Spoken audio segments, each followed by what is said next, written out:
Setiap orang memiliki hak yang sama dalam menentukan kesuksesannya masing-masing, dan memiliki hak yang sama dalam pencapaian hidupnya. Nasib orang berbeda-beda. Tak seorang pun yang dapat mengubah nasib kita, kecuali diri kita sendiri.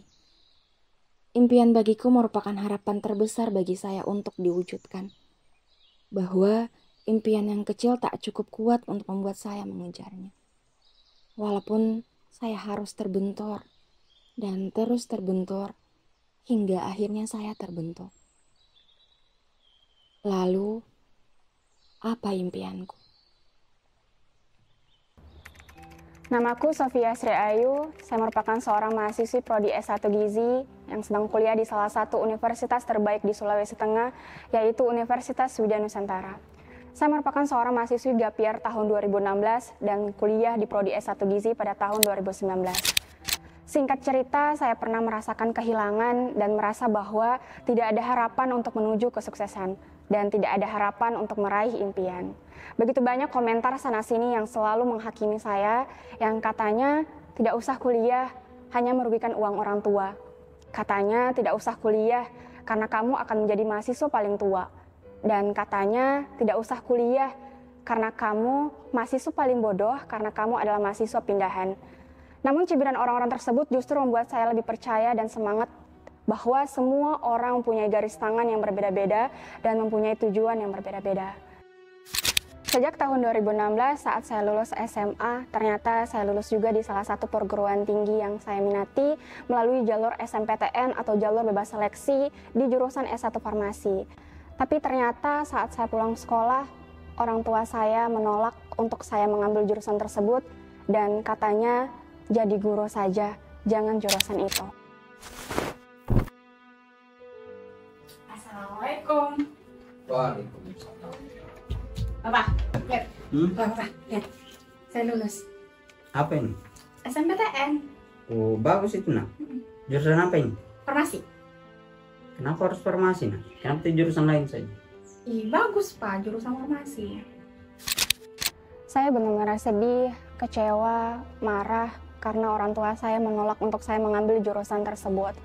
Dan ternyata orang tua saya menyuruh saya untuk mengikuti SBMPTN atau mengikuti seleksi di 2 jurusan dan 2 kampus yang berbeda.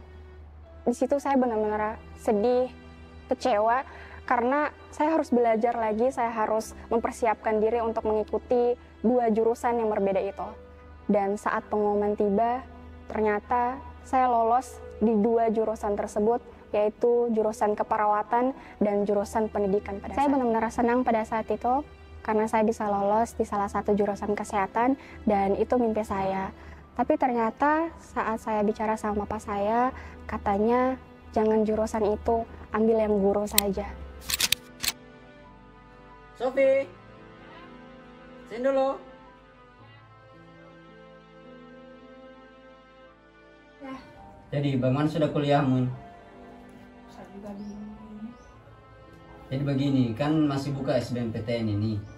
Kau ambil perawat sama guru saja, kau ikut tes. Jadi mana yang lolos? Tapi kalau misalnya lolos guru yang kau ambil. Mana-mana saya. Saya pasrah saja, saya mengikuti kemauan orang tua dan akhirnya saya resmi menjadi seorang mahasiswa jurusan pendidikan pada saat itu. Saat saya semester 1, saya merasa kuliah di sini tuh seperti beban. Tidak ada kehidupan. Dan rasanya pengen lari di lingkungan ini. Sulit beradaptasi. Mahasiswa kupu-kupu. Ya, itulah yang saya lakukan. Merasa jahat dengan diri sendiri. Tapi saya benar-benar tidak senang berada di sini. Semester 1 telah terlewati. Dan saya masih tidak percaya bisa bertahan di sini. Berusaha untuk berpikir positif bahwa ini sudah takdirku. Mencoba untuk mendekatkan diri, untuk selalu cerita sama Tuhan. Dan memohon untuk selalu dikuatkan. Sampai saat itu saya berpikir bahwa takdirku dan bismillah saya lalui untuk orang tuaku. Mencoba untuk berbaur ternyata tidak selamanya diterima dengan baik. Perselisihan yang menjadi problem di awal semester 3-ku. Dituduh seorang penipu, dituduh seorang pembohong, dan dijauhi. Dan pikiranku untuk tetap bertahan di sini seketika hilang. Sejak saat itu, mentalku benar-benar hancur. Tidak ada satupun orang yang percaya sama saya. Dituduh seorang pembohong, dituduh seorang penipu, dan tidak ada tempat untuk bercerita. Sampai akhirnya saya jatuh sakit. Selama 2 minggu, saya tidak ke kampus lagi, dan tiba-tiba ibuku menelpon, "Nak, pulang karena bapak sakit." Di situ saya berpikir, ya Allah, banyak sekali cobaan yang saya dapatkan selama ini. Saya pulang dengan air mata, saya menangis, dan sampainya di sana saya melihat bapakku sudah tergeletak lemah di tempat tidur. Dan saya ingat pukul 5 subuh, ibuku membangunkan kami semua untuk sholat, dan ibu bilang, doakan dan ikhlaskan bapak. Entah apa yang ibuku pikirkan saat itu sampai kami harus mengikhlaskan bapak. Dan saat itu saya pergi ke masjid dan, Ya Allah, mohon maaf jika bapakku ada salah selama ini di dunia. Ya Allah, jangan buat sakit bapakku, ya Allah. Rabbana atina fid dunya hasanah wa fil akhirati hasanah wa qina azabannar. Amin, amin ya rabbal alamin. Saat itu saya berlari pergi ke ruangan ICU sambil berkata dalam hati, Tuhan, kenapa begitu cepat Engkau mengabulkan doaku? Ini terlalu sakit untuk saya, Tuhan. Saya berlari ke ruangan dengan perasaan yang hancur, seperti mimpi.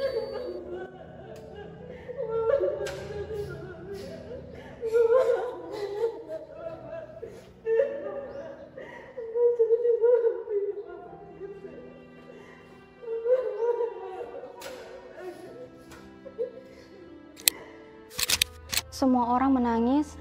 Saya sampai tidak percaya bahwa bapakku begitu cepat pergi meninggalkan kami. Dan kami pulang bukan lagi dengan kebahagiaan, tapi dengan sederas air mata, dengan bunyi mobil ambulans. Sejak hari itu, rumah serasa berbeda. Tidak ada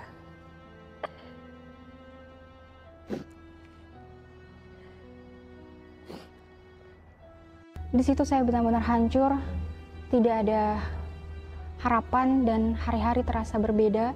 Tidak ada wajah bapak dan tidak ada lagi suara bapak yang saya dengar. Sekitar 3 minggu, saya melanjutkan perjalanan hidup tanpa seorang bapak. Dan sampai akhirnya, saya membuat keputusan bahwa saya harus pindah di kampus itu dan membuat lembaran baru di semester 4-ku. Saya merasa, apa yang akan saya dapatkan nanti? Bagaimana ke depannya nanti jika saya membuat keputusan ini? Apakah ini keputusan yang benar bagi saya? Dan tiba-tiba saya mendengar suara ibuku yang memanggil saya dengan nada yang tidak biasanya. Apa maksudmu mau pindah? Kau pikir uang ini sedikit kau mau pindah? Sudah semester berapa kau ini baru mau pindah? Ibu saya tetap mau pindah, Ibu. Ibu tidak mau tahu, mau tidak mau tetap lanjut kuliahmu. Kau sudah besar, pikiranmu kayak anak-anak saja. Di situ saya merasa bersalah karena membuat ibuku menangis, karena membuat kesalahan yang begitu besar, apalagi di tengah berduka. Tapi ibuku berpesan, jangan buat malu ibu lagi, buat ibu bangga, dan kamu akan mendapatkan permasalahan yang lebih dari itu, dan kamu harus kuat.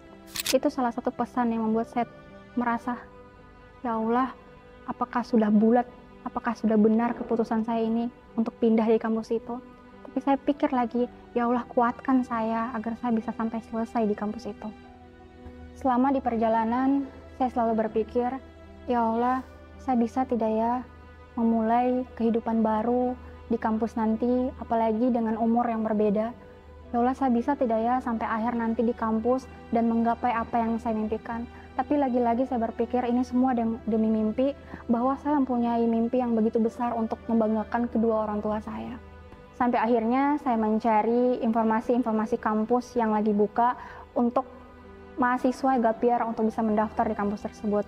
Dan saya melihat ternyata ada kampus yang terbuka untuk umum di segala usia untuk bisa masuk di kampus itu.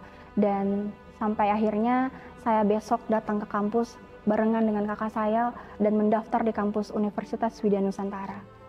Dan saat pengumuman tiba, ternyata saya lulus di Universitas Widya Nusantara Palu dengan jurusan S1 Gizi. Di situ saya merasa bahwa saya bisa lagi untuk kehidupan baru di kampus ini.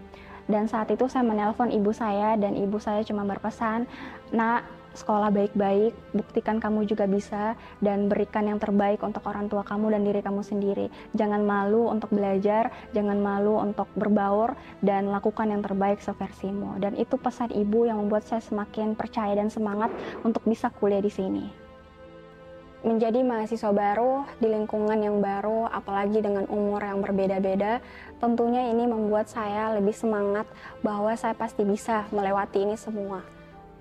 Setiap jalannya semester, saya selalu menguatkan diri saya bahwa saya pasti bisa sampai selesai di kampus ini, bahwa saya pasti bisa membanggakan kedua orang tua saya, bahwa saya pasti bisa menjadi versi terbaik dari yang kemarin untuk menjadi banggaan orang tua. Dan saya selalu ingat pesan bapak saya untuk menuliskan apa yang ingin kamu lakukan. Dan itu saya tulis dan saya tempelkan di dinding kamar saya tempelkan semua goal saya selama kuliah di kampus UEN. Dan di situ saya menuliskan ada banyak mimpi yang mungkin sangat mustahil untuk didapatkan. Dan salah satunya ialah saya ingin mendapatkan beasiswa. Kenapa saya ingin mencari beasiswa? Karena untuk membantu perekonomian ibu saya yang mungkin bisa membantu untuk saya kuliah. Dan untuk menunjang semua itu bahwa saya harus bisa mengikuti organisasi. Dan alhamdulillah di situ saya menjadi ketua himpunan. Dan yang kedua, saya ingin mengikuti lomba. Kenapa? Untuk menunjang beasiswa saya agar saya bisa mendapatkan itu. Dan yang keempat, saya harus bisa pergi keluar kota. Itu mimpi saya mungkin sangat mustahil untuk didapatkan, tapi saya percaya bahwa saya pasti bisa untuk pergi ke sana. Dan mimpi saya yang paling sangat tidak mustahil untuk bisa didapatkan ialah saya harus bisa ke luar negeri. Dan itu mungkin terlalu rakus mimpi kamu, tapi saya percaya bahwa semua yang saya tuliskan itu akan bisa saya dapatkan. Perjalananku, kisahku, takdirku ada di kampus Universitas Widya Nusantara. Banyak cerita yang saya dapatkan di sini, bertemu dengan dosen-dosen yang baik, dosen-dosen prodi gizi yang humble, teman-teman seperjuangan yang saling support. Selama 8 semester saya belajar bahwa ketika kita jatuh kita harus bangkit lagi, ketika kita gagal kita harus bangkit lagi. Dan saya selalu percaya kata-kata if you believe you can do it. Ketika kita mampu dan percaya, kita pasti akan mendapatkannya. Dan umur bukan penghalang untuk meraih kesuksesan, umur bukan penghalang untuk meraih ketertinggalan. Dan ketika kita percaya sama Allah, dan that's true, keajaiban itu akan datang pada kita yang mau berusaha dan kerja keras.